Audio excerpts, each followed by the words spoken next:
And my mother, she knows when I'm in that zone to just ask, what's on your mind? She would call them mommy Darian talks. That goes back to when I was 9, and we would just talk. Now, my father, we also have open line of communication. However, it is very intriguing the way he processes the way I think. And what's funny is when I'm in my cerebral mode, he is also in his own cerebral mode. So then when there's tension, I'm running around my brain by myself. He's also doing the same thing. I know he is. He's also doing the exact same thing. Now, as the child, I found myself waiting for him to ask me what's wrong. Sometimes he doesn't do it. And then I get upset because he doesn't do something that I think he should do, even though I never explicitly said to do it in this way, or like when this happens, it's great if you would do this. So that's in younger adulthood, that's in teenagehood. I was always used to my mother just asking me straight up what's going on and then telling her what's going on. But my father, he doesn't habitually ask me what's going on.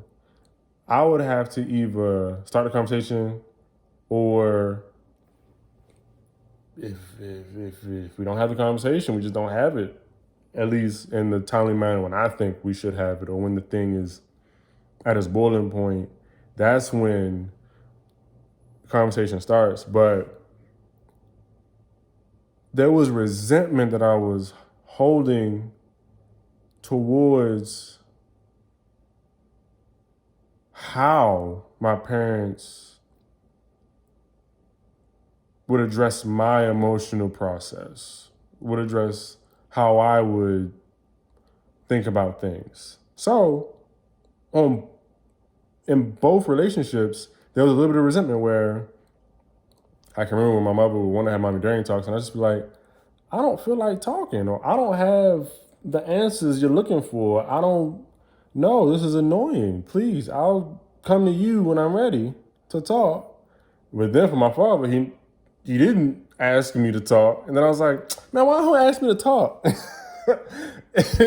And then by the time I get to talking to him, it's like, oh, this is a great fluid conversation. I'm learning so much more about you as a person, about myself as a person, and we're learning more about each other from a parent-child standpoint and from a adult to adult standpoint now.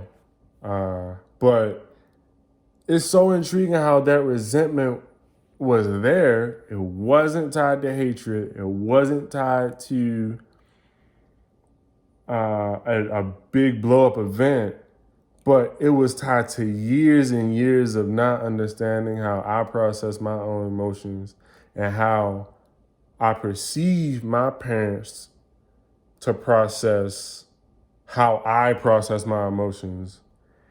So as I get into that box of resentment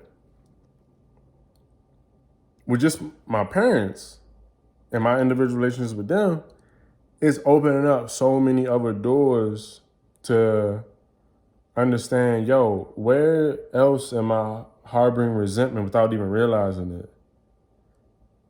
And the thing is, resentment festers. It just be in the cut, just being like, yeah, bruh. Yup. Mm-hmm. Feel it. Yeah, I'm gonna be here for a while. Yeah. Yeah, feel it.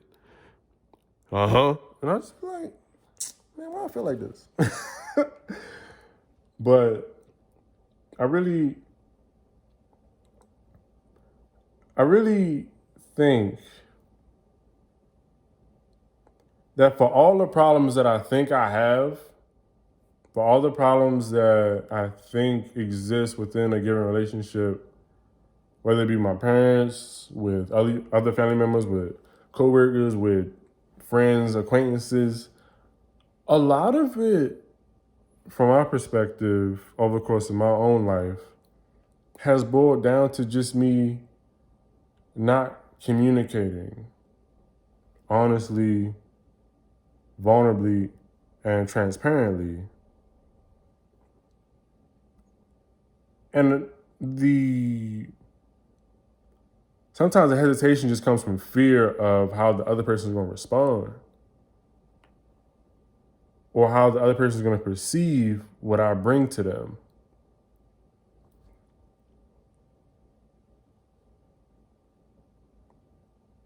But it ain't that deep.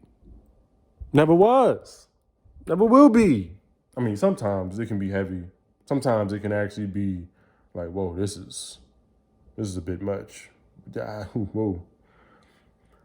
But then other times, I'm just running around the corners of my brain. For what? For what?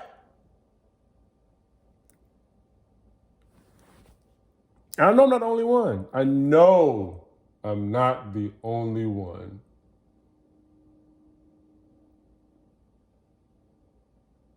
Which is why it's so important for us to talk about it. Honestly, vulnerably, and transparently. Now, key points. Resentment and hatred are not the same. Another key point. Resentment can exist without hatred.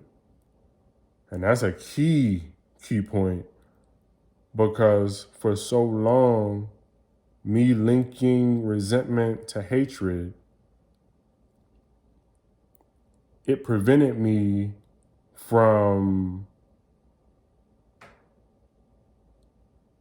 unpacking, processing, understanding, and doing away with resentment that was in the cut. It was in the back of the dark of the basement. It was upstairs in the attic, just waiting for me to get to it. So I'll leave you with this. Don't let resentment hold you back from developing full, healthy, and productive relationships with people that are close to you, family members that you love and you're in constant contact with, friends that y'all been tight since the 5th grade. Or don't let resentment from past relationships spoil the potential of developing productive, healthy, and sustainable relationships in the future.